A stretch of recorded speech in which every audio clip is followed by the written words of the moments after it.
Welcome to part 2 of the C3 Corvette Astro Vent repair or rebuild. In the previous video, in part 1, if you haven't watched that, I highly recommend going and looking at it if you want to learn how it kind of operates and how to disassemble and clean it.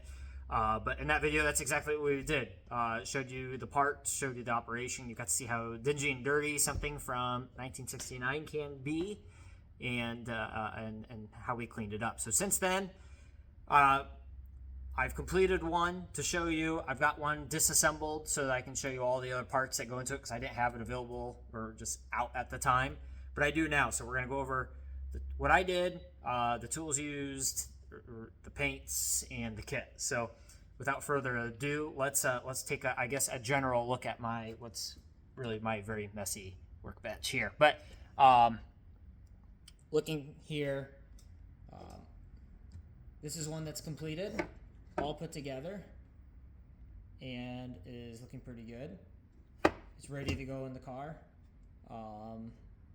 Then here's one that's disassembled that I'll show you. The foams, the valves, paints used, kit is here, and then the rivets used to what was used from GM before. So. Anyway, with that, the first piece, we're going to just show you the completed valve. This is behind the passenger seat. The one with the drive mechanism that goes into here is behind the driver's seat. So, first thing, actually, let's just start from the base. Last you saw it, it was all rusty but cleaned up from the parts washer that got all the adhesives, any glues off, and whatnot. So after that, did some sanding, wire brushing, and then I used a rust encapsulator to take care of any residual remaining rust. I have this from another project from Eastwood. I've had it for a couple of years, and it's been on a couple of my vehicles for a couple of years. It's been great. So put that on first, and then I followed it up with any matte black rust stop. So that was the process, and that's what gave me this result. So I did 2 coats of the rust encapsulator, just it's recommended on the directions, and then I did 2 coats of this as well, making sure that you get your thin edges as well, and then you actually have these rolled edges on others, so just make sure you keep that in mind inside and out when you're doing it. So that was the painting. That's what I used. And then I had mentioned that these were broken. I guess I'll call them guides. I think that's what I called them before. But and I was going to have a buddy make them with, or 3D print them. But what I decided to do is I got 1/8 inch by 1.5 or 1.25 aluminum angle, and then just just took measurements, set it on top, traced it, sort of thing. Yeah, and so I remade them using angle. And then the last piece is, well, you got the new valves on the back, and again, they open like that. Much better than the old. I did reuse the rubber fasteners. You can get new ones. I probably should have. I didn't have them, and I didn't want to wait for them. And these pulled out in really good shape. They're very pliable still. Not as good as the old stuff, but good enough, I thought. And then you have the seal surround that is a 3M adhesive that you peel off and put on. So, and I'll show those parts how you get them, at least how I got them, and I bought everything from Top Flight to do that. So, yeah. And then with the hinges on, remember, once you put the hinges, you put the pins back inside. I used a white lithium grease in there because it's metal on metal. I thought that would work well. I had it sitting here. Bend that tab back down, and then for greasing this component, I'll probably use white lithium again. Let me know in the comments if you think that's a bad idea, if I shouldn't. I do know though, and I'll show it, might as well show it here now, that on this drive mechanism, these are plastic, and you don't want to use a petroleum based grease here, so I'll probably use a silicone grease.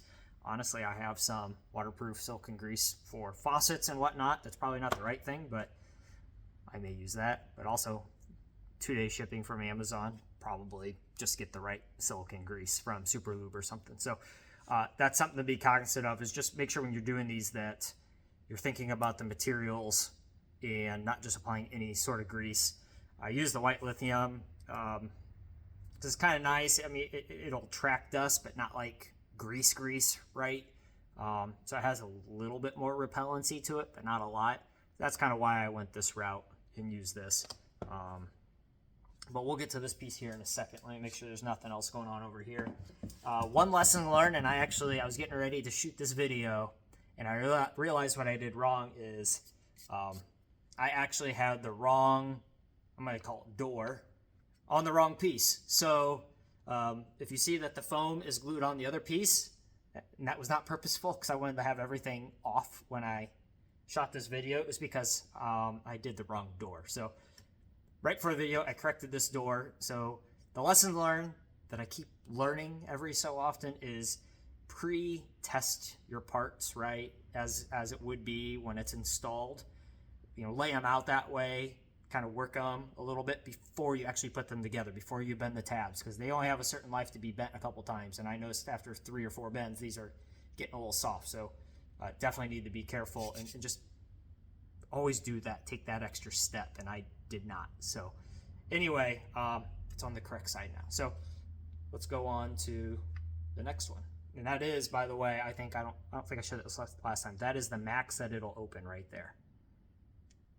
So it doesn't have a whole lot, but when it closes, the force is plenty enough from the little bit of testing I did that you're going to get decent compression there of that foam, essentially sealing, but it's at least limiting the air coming through that compartment. So that's that. Now, let's look at each of the parts here. Bring the camera closer, point it down, sort of thing.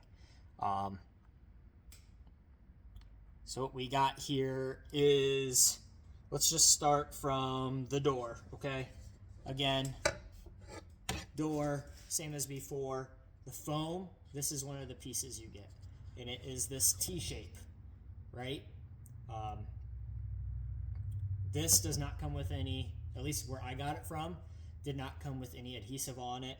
So I put it on a piece of cardboard, sprayed a spray adhesive, like a Gorilla Heavy Duty. Here you go.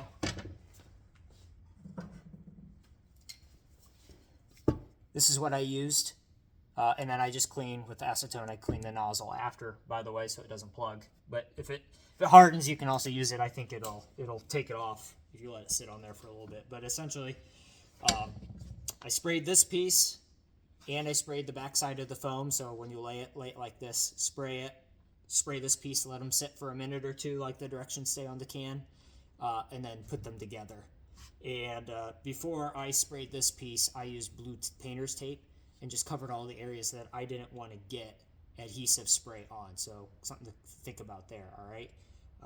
You can see it already has the cutout. This came with the cutout for that screw, the mount into the car. Yeah, so that's one of the pieces you get from the kit. The next piece you get for the kit actually goes onto the back side. This is the side, so you can see the embossed side is sticking out, so the way my finger's pointing. This goes against the car, this back side, all right?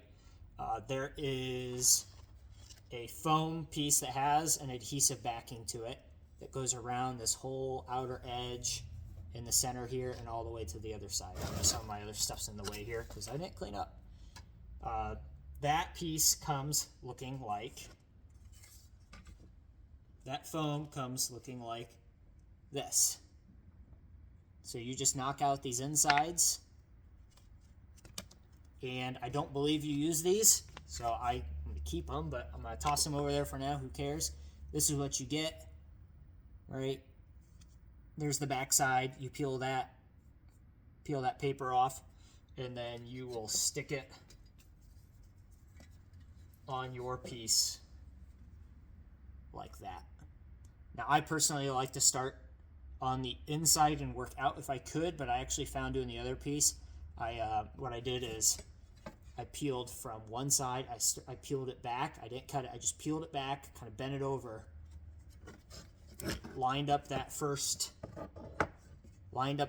hole, and then just started pulling it from inside. And as that paper removed, I was just kind of tapping it down along the way and peeling it as I go. So imagine that paper peeling and rolling and pulling back along the back side of here, and you're moving one way down, lining it up as you go. As long as I didn't pull it on too hard, it didn't stretch. It does have a little bit of stretch to it. It's hard to do it now with the paper on it. So don't pull it too much. It actually, at least this kit, fits almost exact in the shape it is now. So that's a really good thing. Made installation pretty simple. All right. So that's the other part. That's one of the other parts. And then the last one is the actual valve assembly. Already comes pre-punched with 3 holes. You can see them there. And what I did is I first took the original,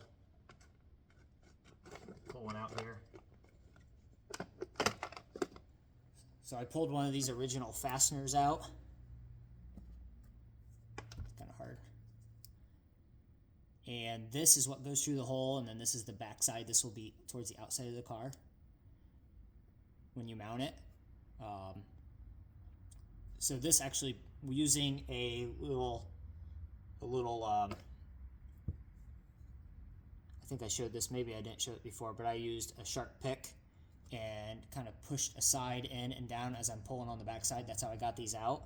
But if you were to get new ones, they come with a tail on them, and you can pull on the tail. It elongates this piece, and they slip right through. I say slip right through. You got to pull, but and then you cut that tail off.